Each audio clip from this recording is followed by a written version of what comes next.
Assalamualaikum warahmatullahi wabarakatuh. Salam Om Swastiastu, Namo Buddhaya, salam kebajikan dan salam sejahtera untuk kita semua.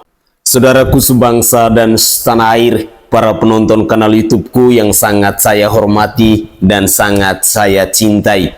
Salam jumpa dan selamat bertemu kembali bersama saya, Sainai. Saudaraku sebangsa dan setanah air, ada sebuah fakta menarik di mana seorang Anies Rashid Baswedan menceritakan sebuah pengalamannya kenapa saat itu dia bisa dipilih sebagai calon gubernur di DKI Jakarta. Ternyata ada sebuah sejarah yang mungkin selama ini kita rakyat Indonesia tidak mengetahuinya. Bahkan kita seringkali mengatakan bahwa seorang Anies Rashid Baswedan memang haus akan kekuasaan, memang haus akan jabatan.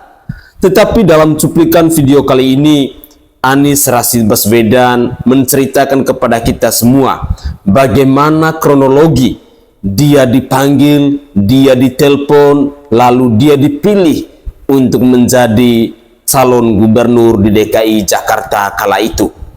Untuk lebih jelasnya, saya ingin mengajak pemirsa sekalian, mari kita bersama-sama mendengar cerita yang dibagikan oleh Anies Rashid Baswedan ini. Selamat menyaksikan. Kemudian malam-malam saya datang ke situ. Oke guys, itulah satu cuplikan video yang menurut saya sangat menarik.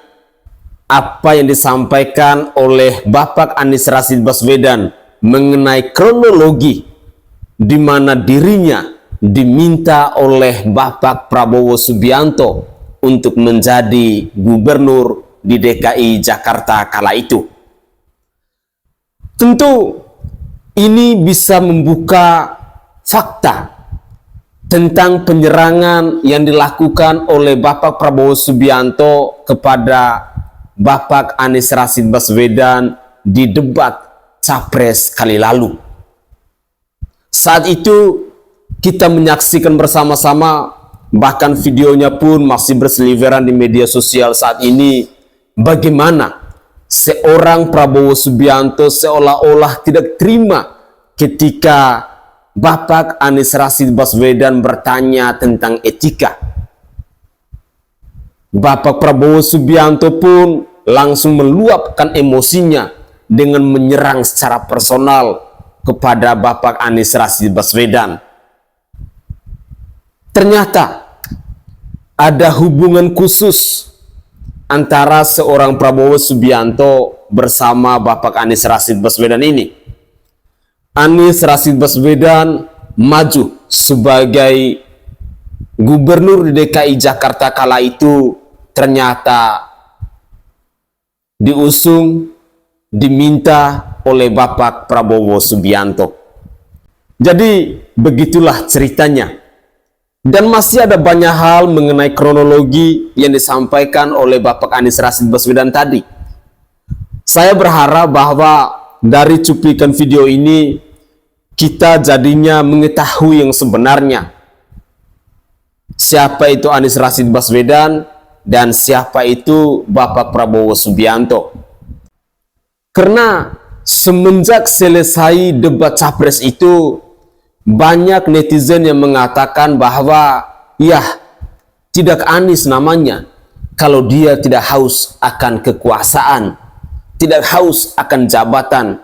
Seolah-olah bahwa Anies yang meminta kepada Bapak Prabowo Subianto untuk maju sebagai gubernur DKI Jakarta kala itu. Tetapi hari ini kita jadinya tahu, kita jadinya paham. Ternyata Anies Rashid Baswedan ini diminta oleh Bapak Prabowo Subianto. Dan satu harapan saya, semoga cerita yang disampaikan oleh Bapak Anies Rashid Baswedan dalam cuplikan video ini benar adanya. Artinya tidak ada kebohongan di sini. Sehingga kita rakyat Indonesia bisa mengetahuinya secara pasti. Siapa kira-kira yang haus akan kekuasaan? Semoga saja apa yang disampaikan oleh Bapak Anies Rashid Baswedan ini bisa menginspirasi kita, bisa mengetuk pintu hati kita, dan bisa menyadarkan kita tentang capres cawapres di pemilu 2024 ini. Adakah mereka yang maju hanya karena mengejar kekuasaan, lalu adakah mereka yang maju memang punya hati dan punya niat untuk melayani rakyatnya? Begitulah kira-kira. Saya Sainai dari Provinsi Nusa Tenggara Timur. Saatnya kita yang rakyat jelata harus berani untuk bersuara. Salam hormat, salam NKRI, dan salam Pancasila untuk kita semua. Tetaplah semangat dan jangan lupa untuk selalu berpikir waras.